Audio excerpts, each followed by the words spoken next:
Now to a story of a local girl with an amazing talent. A woman was jogging here along Silver Lake Wednesday morning when she says she noticed a man masturbating by the bushes. A Rochester man has been arrested after an early morning standoff. As we reported, both men were charged with a combined 9 felonies, including attempted murder. Parents, listen up. Now, research shows that getting your child to bed on time could be the key to good behavior. The most devastating part in all of this is the lack of answers. Not knowing. I just kissed a llama. Oh boy.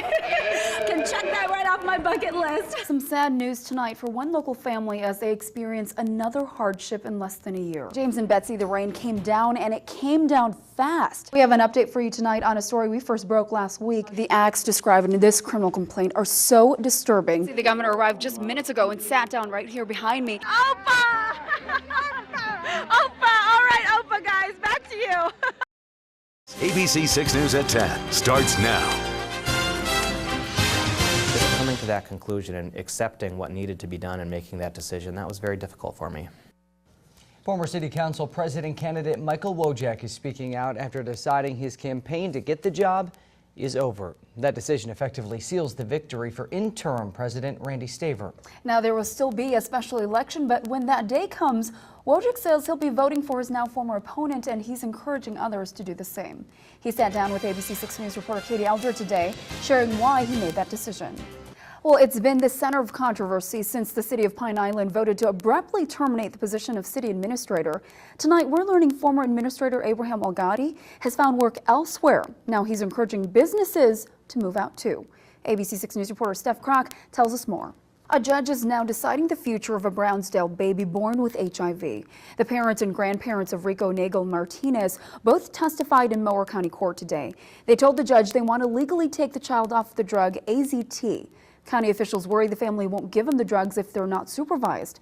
A court-appointed guardian recommended Rico stay with his family and his number of supervised Skype sessions cut back. Now, it could take a few weeks before the judge makes a ruling.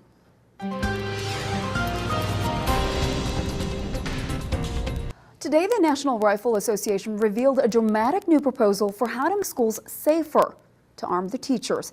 ABC 6 News reporter John Detcott is in studio tonight with reaction to the proposal. Live in studio, John Detcott, ABC 6 News. It looks like Rochester and Olmsted County could be forced to pay more to have Mayo's proposed expansion move forward. At a House committee meeting today, lawmakers discussed a multi-billion-dollar plan. They sent it to a tax committee to buy more time to analyze funding. The feeling is lawmakers will reduce the $500 million being asked by the state and shift it to Rochester and Olmsted County. DFL lawmakers unveiled a property tax relief package for Minnesotans worth $250 million. Under the plan, more than 300,000 homeowners would see an increase in their refund. The average homeowner would get about $212 more than they get now. Renters would also benefit, increasing their renter's credit by anywhere from $10 to $380. The House Property Tax Committee is now debating that bill. Congratulations to her. Yeah, pretty cool for that. Yeah. Stay with us, find out why the color blue was so significant today.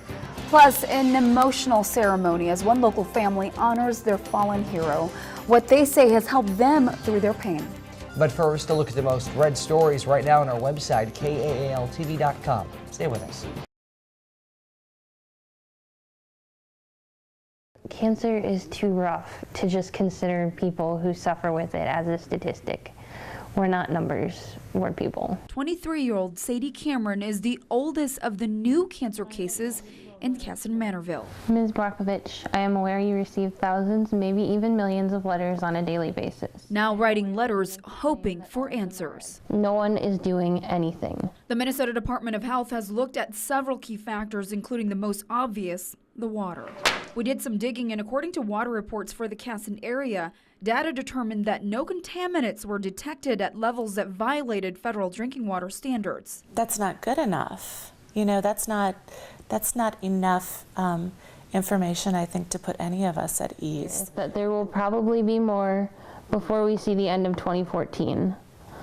The cancer cluster now has the attention of the mayor as well. And based on our conversations with the Department of Health, you know, environmentally, they don't see anything of concern. Scientists also say air pollution historically has never been associated with childhood cancers. Researchers have also ruled out soil and pesticides. We don't have a big chemical plant or a plastic plant that might be discharging into the water supply. The state health department also points out in this case, not all 12 cancers are the same. An exposure to something doesn't cause all sorts of cancers. It usually causes one kind of cancer. Out of the dozen cancer cases, 6 are leukemia, 3 Hodgkin's lymphoma, 1 Wilms, 1 brain tumor, and 1 neuroblastoma. Some of the new cases also technically fall outside of the childhood cancer definition, meaning they're documented as adult cases. It happened to me so I could be the advocate for these children. It needs to change. Our conclusion is that Cass and Mantorville is a safe place to live. But those living the nightmare aren't buying it. It feels like everyone's kind of brushing it aside. It's a cancer cluster, it'll be fine, but it's not their kids down here. I certainly understand that. I'm a father myself, and we all went into this field to try to find answers. And so if we thought there were answers to be had, we would be the first to want to go out and find them. Do you have a fear for yourself and for your kids? Do No. you ever wonder? No, I grew up in the area. I know a lot of people who have. And it's a great place to be. I think the main thing is that the community continues to come together and support the families. In the meantime, the children and their families have been forced to turn to other outlets, like the governor, the CDC, and Aaron Brockovich. And I believe you are one of very few people who can help me. I'll at least sleep a little easier at night knowing that we did everything we could to try and figure it out. I'm not resting until we have peace of mind. Sincerely, Sadisha Cameron. And Sadie says she will continue to write those letters every day until she hears back.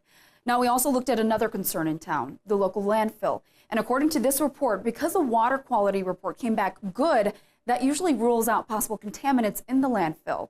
We also contacted the CDC to see if they'd launch an investigation. And at this point, they tell us that the state has not requested for their assistance. In studio, Laura Lee, ABC 6 News. That's the Duo. Can I get the Duo? 12-year-old Isaac Slicener is shopping for a new bike with his mom. It's got to have the perfect rims, be light in weight, but most importantly, it's got to look somewhat like the one he owned before. I put it in the garage at night and forgot to shut the garage door. You see, last week Isaac's bike was stolen, a bike he worked very hard to earn. He saved money the summer before mowing, and then he got money for his birthday, and that's what he wanted, was a bike. So he waited all summer to get this bike, and then somebody came and stole it from him. For Isaac, his bike was his life. That's all I did, really. And that's all it took for Danielle Teal, who heard about the stolen bike, to right this wrong. Yay!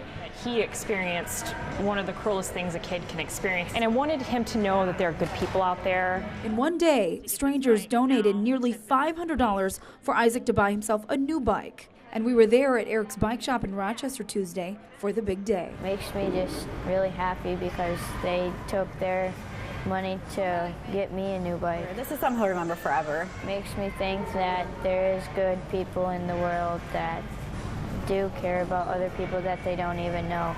Leaving with a new bike, but also a life lesson that kindness always wins.